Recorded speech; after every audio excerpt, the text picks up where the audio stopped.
I'm late 20s is the answer I gave someone last Friday on my birthday.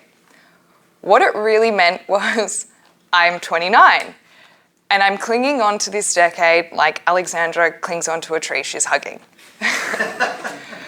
But as the day rounded out on my birthday, I started to reflect and think I really need to embrace hurtling towards my 30s because I have no choice in the matter.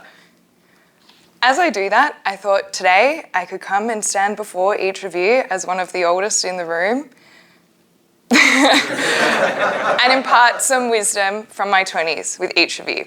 I might be telling very wise people how to suck eggs. We even have someone with the name Sage in the group. But just bear with me. If this resonates with even one of you, then I'll be happy. So I have 3 lessons from my 20s. The first is say yes, then say no. The second is find what you love. And the third is naps are always greater than alcohol.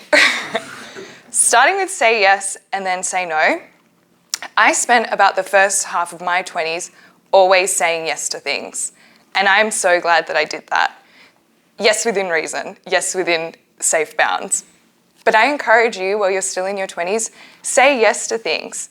I can already see that saying yes has brought this group to, working in Boston, going whitewater rafting, starting a bowling club, local and international soccer levels, finding your musical passion. Say yes.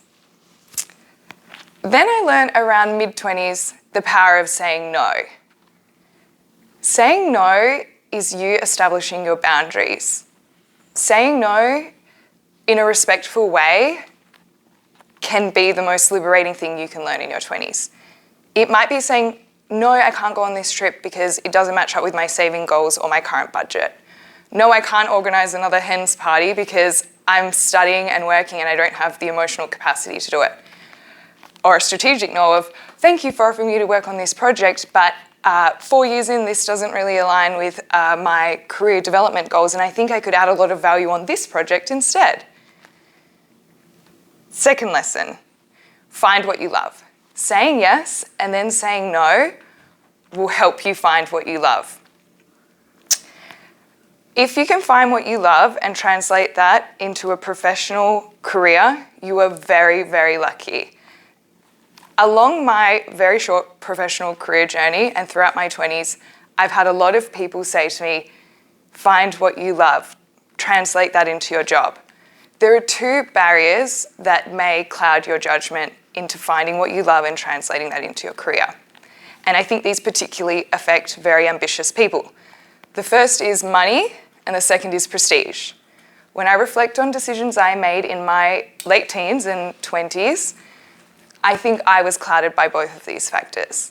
The first was choosing to study law. I think I chose that degree and it was heavily influenced by prestige. The second was choosing to work at Woodside.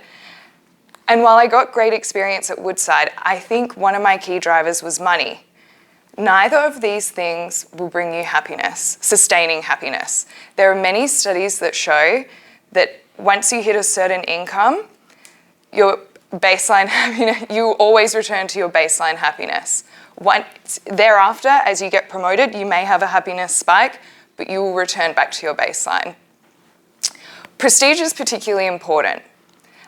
I think that lots of organisations are very good at dressing up the shittiest jobs with prestige as a hook for particularly ambitious people. Think chairing conferences, having to give presentations, no offence. Usually the most benign jobs, tasks, and crappiest professions, such as being a lawyer, are shrouded with prestige. Don't let these 2 things cloud your judgment. Find what you love and ask yourself, if what I'm doing right now didn't pay what it pays and didn't have prestige, would I be doing it?